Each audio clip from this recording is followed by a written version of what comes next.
Hello students, मेरा नाम है गौरव और आज हम पढ़ने वाले हैं ट्रांसफार्मर का बहुत ही बेहतरीन टॉपिक और बहुत ही इम्पोर्टेंट टॉपिक वोल्टेज रेगुलेशन। किसी भी कंपटीशन एग्जाम में ये टॉपिक ट्रांसफार्मर से बहुत ही ज़्यादा इंपॉर्टेंट होता है, तो इसको आप समझिएगा। मैं आपको स्टेप बाय स्टेप पढ़ाऊंगा। आज के लेक्चर में हम देखेंगे वोल्टेज रेगुलेशन की डेफिनेशन। ठीक है, देखिए वोल्टेज रेगुलेशन समझने से पहले हम अप्रॉक्सीमेट इक्विवेलेंट सर्किट बनाएंगे ट्रांसफार्मर का। हालांकि हम इसको पहले पढ़ चुके हैं, तो पहले अगर आपने नहीं पढ़ा है तो आप आई बटन पे क्लिक कीजिएगा, वहां पे आपको मिल जाएगा। पहले आप थोड़ा सा वो पढ़ लीजिएगा, यहाँ पे हम बनाएंगे एक बार। तो स्टार्ट करते हैं। तो देखिए हमने क्या किया, जब मैं इस प्राइमरी साइड को सेकेंडरी साइड में ले जाऊंगा तो हम क्या करेंगे, पहले यहाँ से हमने वाइंडिंग रिमूव कर दी। ठीक है ना, इन दोनों को हमने क्या किया, आपस में कनेक्ट कर दिया। ठीक है, इन दोनों को हमने क्या किया, आपस में कनेक्ट कर दिया। आगे बात समझ में यहाँ तक। देखिए अब हमको बनाना है, यहाँ वोल्टेज कितनी है, देखो V1।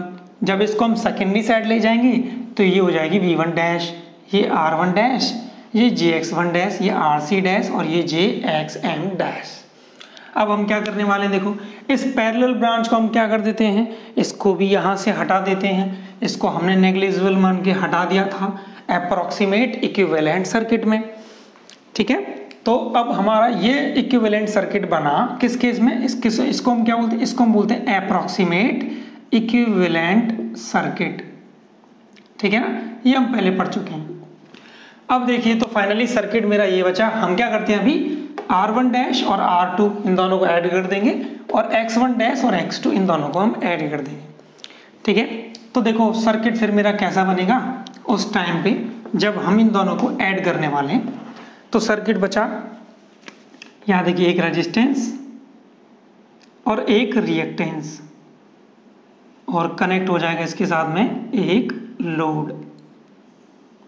इस लोड वोल्टेज को मैं बोल देता हूं V2 और यहां जो वोल्टेज होगी वो कितनी होगी, V1 डैश। ठीक है, और जो करंट फ्लो करेगी वो करंट होगी I2 और इस रेजिस्टेंस को मैं लिखूंगा R इक्विवेलेंट, REQ। ऐसे ही इसको हम बोल देंगे X इक्विवेलेंट। ठीक है, समझ आ गई यहाँ तक बात। तो ये हमारा बन जाएगा approximate equivalent circuit referred to the secondary side. अब देखिए, अब हम बात करेंगे वोल्टेज रेगुलेशन की कि वोल्टेज रेगुलेशन क्या होता है।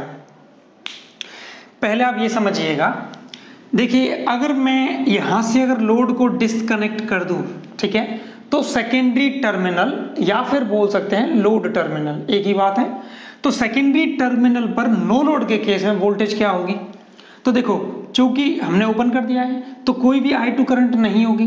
जब कोई I2 करंट नहीं होगी तो इस सेकेंडरी टर्मिनल पर, इस लोड टर्मिनल पर हमको कितनी वोल्टेज मिलेगी, V1 डैश वोल्टेज ही मिलेगी।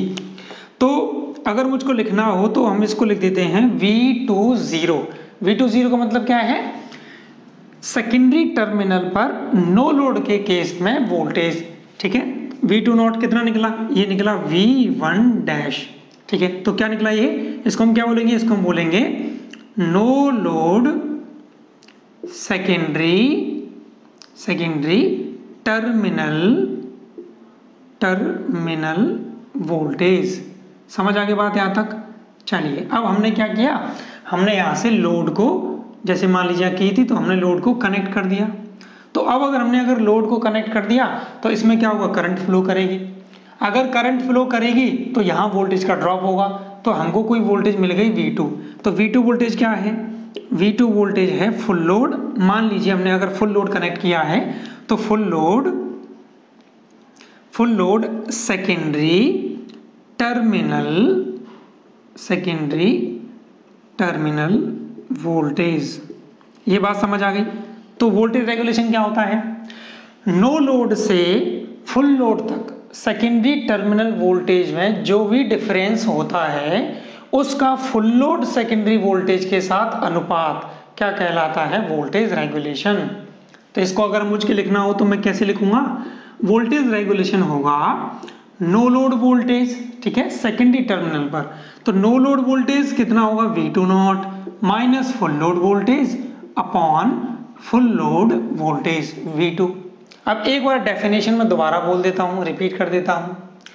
नो लोड से फुल लोड तक सेकेंडरी टर्मिनल वोल्टेज में जो भी अंतर होगा, जो भी डिफरेंस होगा, उसका फुल लोड सेकेंडरी वोल्टेज के साथ अनुपात वोल्टेज रेगुलेशन कहलाता है।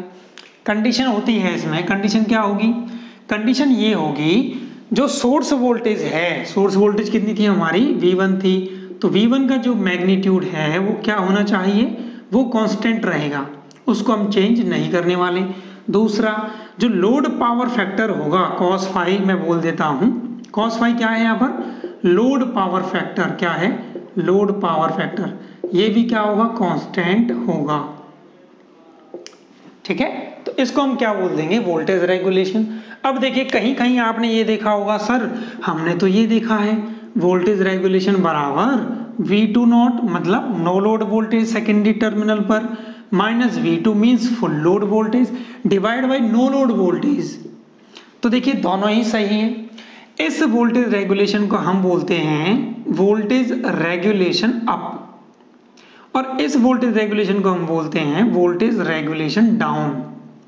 हम जो ट्रांसफार्मर में पढ़ेंगे वहां हम पढ़ने वाले हैं कौन सा? Voltage regulation up. इसका means no load secondary voltage minus full load secondary voltage और divide by full load secondary voltage. और यहाँ पर जो ये नो लोड वोल्टेज और ये जो हमने फुल लोड वोल्टेज ली है ना, इन सब का क्या होगा? मैग्नीट्यूड हमको लेना है, हमको फेज एंगल नहीं लेना। समझ आ गई बात? तो ये हो गई वोल्टेज रेगुलेशन की डेफिनेशन। ठीक है, इस लेक्चर में इतना सा ही। नेक्स्ट लेक्चर में हम लैगिंग पावर फैक्टर के लिए वोल्टेज रेगुलेशन पढ़ेंगे, तो आप जुड़े रहिएगा।